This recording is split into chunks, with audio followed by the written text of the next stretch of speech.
High మచ్చా, జాబిలమ్మ నీకు కోపమా సినిమా గురించి మాట్లాడుకుంటే ఇది ఒక నెపో కిడ్ సినిమా అని చెప్పుకోవచ్చు. ధనుష్ తన మేనల్లుడు కోసం బాగానే కష్టపడ్డాడు.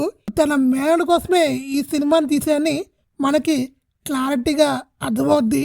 తన యాక్టింగ్ ఎలా ఉందంటే ఓకే, పెద్దగా ఏం లేదు, ఫస్ట్ సినిమా కాబట్టి ఓకేగా ఉంది. ఇంకా ఈ సినిమా ప్రమోషన్స్ అని 6 months బ్యాక్ నుంచి స్టార్ట్ చేశాడు. ముందర నేను ఇదేమో ఆల్బమ్ సాంగ్ ఏమో అనుకున్నాం, కానీ ఇది సినిమా సాంగ్ అని టీజర్ వచ్చే వరకు నాకు తెలియదు. ఇంకా సాంగ్ అయితే చాలా బాగా హిట్ అయింది. ఇంకా సినిమా కోసం అనుకుంటే ఇందులో స్టోరీ అనేది అస్సలు లేదు, ఖాళీ స్క్రీన్ ప్లేని రాసుకొని ఈ సినిమాని తీసాడు.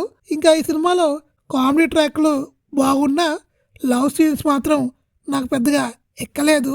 సినిమా కొన్ని దగ్గర చిరాకు దింగుద్ది, ఇంకొన్ని దగ్గర నవ్వుకుంటాము. నాకు ఈ సినిమా నచ్చింది అంటే కామెడీ ట్రాక్స్ బాగున్నాయి అంతే తప్ప ఇంకేమీ అనిపించలేదు. ఈ సినిమా తెలుగులో మాత్రం యావరేజ్ అని చెప్పుకోవచ్చు. అవి కూడా కామెడీ సీన్స్ వలంగా సినిమా యావరేజ్ అని చెప్తున్నాను. అంతకుమించి ఈ సినిమా పెద్ద రాడే, నాకు పెద్దగా ఎక్కలేదు. ఇంకా గోల్డెన్ ప్యారో సాంగ్ అయితే అవసరం లేదు, కావాలని చెప్పేసి ఈ పాటను అనేది ఇరికిచ్చారు తప్ప ఈ సినిమాకి ఆ పాటే అక్కర్లేదు.